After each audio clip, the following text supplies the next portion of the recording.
বলেন এবং আপনারা ভাবেন আপনারাই আমাদের হর্তাকর্তা মুন্ডু বিধাতা। এইরকম চিন্তা করা ঠিক না।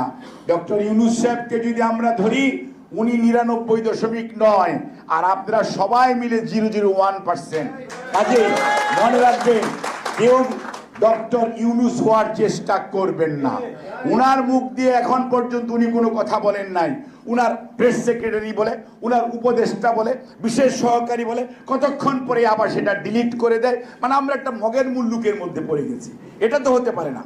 There should be someone spokesman of the government, যে কথা বলবে, যার কথার মধ্যে কন্টিনিউটি থাকবে, যার কথার মধ্যে সাস্টেনেবিলিটি থাকবে, যার কথার মধ্যে কনসিস্টেন্সি থাকবে। এটি কি এক একজন বড় সাহেব, ওনারা ভালো শিক্ষিত মানুষ, যেখানে ছিলেন ওখানে থাকেন। আপনাদেরকে ওই দেশের মানুষ সম্মান করবে। আপনারা বাংলাদেশে কি করেছেন? আপনারা একজন বাংলাদেশে কি করেছেন? একজন প্রতিরক্ষার সাইট নাকি দেখেন, উনি লতিফুর রহমান সাহেব যখন প্রধান উপদেষ্টা ছিলেন, ওই সময় এসে কয়েকদিন পিএইচগিরি করেছেন। লতিফুর রহমান সাহেব প্রধান উপদেষ্টা থেকে চলে গেছেন, উনি বিদেশ চলে গেছেন। এতদিন পরে আবার উনি এখন আমাদের প্রতিরক্ষা দেখবেন। আরে বাবা, এই দেশে কি আর কোনো লোক নাই?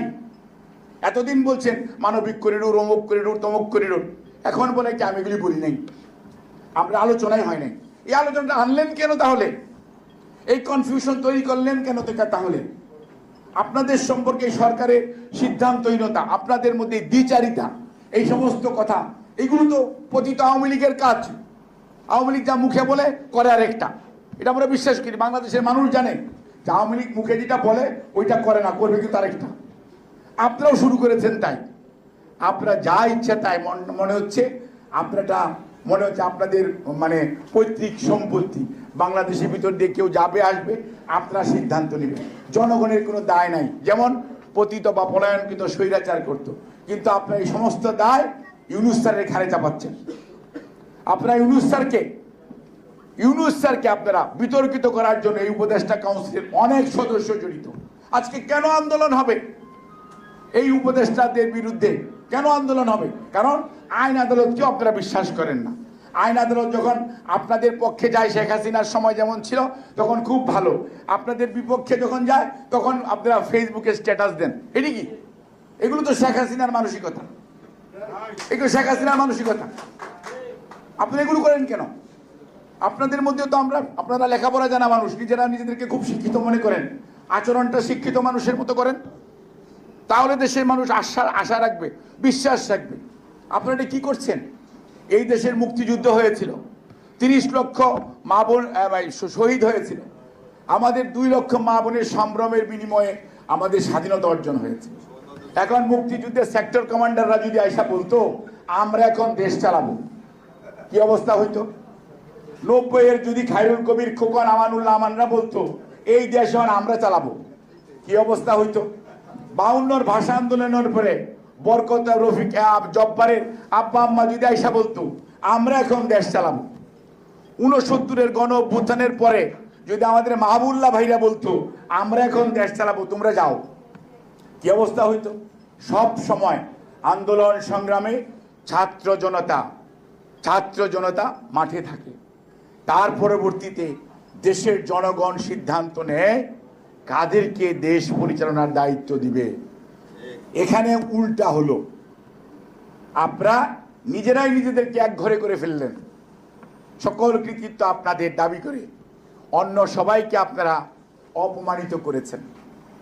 প্রথম আমরা চুপচাপ ছিলাম, কিছুই বলি নাই, কিন্তু স্বৈরাচারের দূষর এবং দেরকে সাথে নিয়ে আপনারা দেশ পরিচালনা করতেছেন, এবং স্বৈরাচারের দূষররা আপনাদের ভিতরে থেকে আপনাদেরকে ভুল পথে পরিচালিত করছে। আপনারা নিজেদের ক্ষমতা বা নিজেদের চেয়ারকে দীর্ঘদিন ব্যবহার করা অথবা ক্ষমতাকে প্রলম্বিত করার জন্য আপনারা সঠিকভাবে দায়িত্ব পালন করতে পারছেন। আপনাদের প্রায়োরিটি ফিক্স আপ ঠিক নেই। বিচারের ব্যবস্থা করা should be the number 1 priority। সংস্কার, ইয়েস, নির্বাচন কমিশন কুলুষিত ছিল, আপনারা গঠন করেছেন। আপনারা বিচার ব্যবস্থার মধ্যে চরম দলীয়করণ ছিল, অর্ধেকটা করে চুপচাপ বসে আছেন, বাকিটুকু করছেন না। এবং তার পরবর্তীতে নির্বাচনের জন্য একটা রোড ম্যাপ, রোড ম্যাপ মানে কি? আপনাকে একটা তারিখ দিবেন বিভিন্নভাবে, যে অমুক তারিখ থেকে অমুক তারিখ, এটা দিয়ে সমস্যা কি? আর এটাই তো আপনার প্রাইমারি কাজ। আজকেও দেখেন বিদেশে অনেক পত্রিকাতে এসছে যে আপনাদের, এবং যে আন্তর্জাতিক মিডিয়া, আন্তর্জাতিক মাধ্যম, আন্তর্জাতিক সংস্থা আপনাদেরকে মুহুর মুহুর করতালি দিয়েছিল 5ই আগস্টের পরবর্তীতে, আজকে দেখেন তারা সেই হিউম্যান রাইটস ওয়াচ বলেন, মানবাধিকার কমিশন বলেন, বিদেশি বন্ধুরা বলেন, কি লিখছে? কেন ইউনূস স্যারকে কেন আপনারা এরকম ভাবে বিতর্কিত করার চেষ্টা করছেন? দেশের মানুষের আস্থা আছে ডক্টর মোহাম্মদ ইউনূসের প্রতি, কিন্তু ডক্টর মোহাম্মদ ইউনূসের স্যারের সকল উপদেষ্টার, এই কিছু কিছু উপদেষ্টার অতি বাগ্মিতা, বেশি কথা বলা, এবং যার যেটা কাজ নয় তার সেই সমস্ত কথা বলা। আরে ভাই, আপনার যে কাজ সেটা বলেন, কিন্তু কতিপয় উপদেষ্টা অতি কথন, যাদেরকে দেশের মানুষ চিনেও না, জানেও না, আবার কিছুক্ষণ পরেই কথাবার্তা প্রত্যাহার করার যে মানসিকতা, এগুলো করে দয়া করে কনফিউশন সৃষ্টি করবেন না। বাংলাদেশ সেনাবাহিনী আমাদের গর্ব, বাংলাদেশ সেনাবাহিনী এই জাতির গর্ব, জনগণের প্রয়োজনে 71-এও ছিল, এবং আমাদের যত প্রাকৃতিক দুর্যোগ দুর্বিপাক হয়েছে সব সময় ছিল, 90 আমাদের সাথে ছিল। এইবার জুলাই মাসের আগস্ট মাসেও এই সেনাবাহিনী প্রমাণ করেছে তারা জনগণের প্রতিপক্ষ নয়, জনগণের বন্ধু। সেই জন্যই ওই প্রতিষ্ঠানকে বিতর্কিত করার চেষ্টা করবেন না, এবং করে কোনো লাভ হবে না।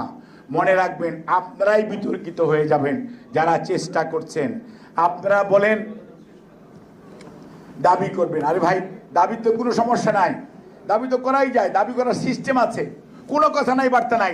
রাত 12টার সময় একটা ফেসবুকে স্ট্যাটাস দিয়ে যমুনা ঘেরাও করেন, কথা নাই, বার্তা নাই, এটা ফেসবুকে দিলেন কেন?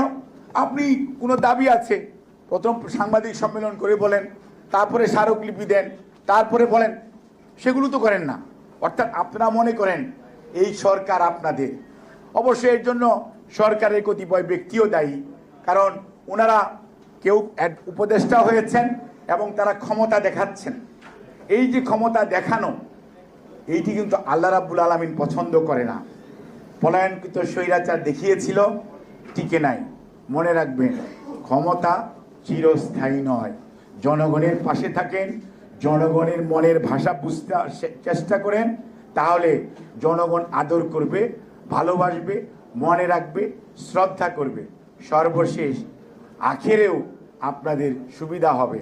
আদারওয়াইজ মনে রাখবেন, শূন্য স্থান কখনোই শূন্য থাকে না। হয়তো একটু ঝড় হয়, ঘূর্ণিঝড় হয়, নিম্নচাপ হয়, ঊর্ধ্বচাপ হয়, মধ্যচাপ হয়, কিন্তু কোনো জায়গায় শূন্য থাকে না। কাজেই আমরা স্পষ্টভাবে বলতে চাই, বাংলাদেশ জাতীয়তাবাদী দল মনে করে অন্তর্বর্তীকালীন সরকার ডক্টর মোহাম্মদ ইউনূসের নেতৃত্বে ইনশাআল্লাহ সফল হবে। মানুষ তাদের পিছনে আছে, কিন্তু ওনাকে যারা বিভিন্নভাবে বিতর্কিত করার সরকারের কার্যক্রমকে চেষ্টা করে, এখনো সময় আছে, লাগাম টেনে ধরুন। রাজনীতিবিদদেরকে, রাজনৈতিক দলকে প্রতিপক্ষ বানানোর চেষ্টা করবেন না। তাহলে মনে রাখবেন, রাজনীতি সব সময়, রাজনীতি জয়যুক্ত হবেই হবে। আপনারা যত বড় জ্ঞানী গুণী বুদ্ধিমানী হন না কেন, রাজনীতি জনগণের সাথে রাজনীতিবিদদের সম্পর্ক, আর জনগণ কখনো পরাজিত হয় না। আপনাদের সবাইকে ধন্যবাদ। আল্লাহ হাফিজ। বাংলাদেশ জিন্দাবাদ, বাংলাদেশ জাতীয়তাবাদী দল জিন্দাবাদ। শহীদ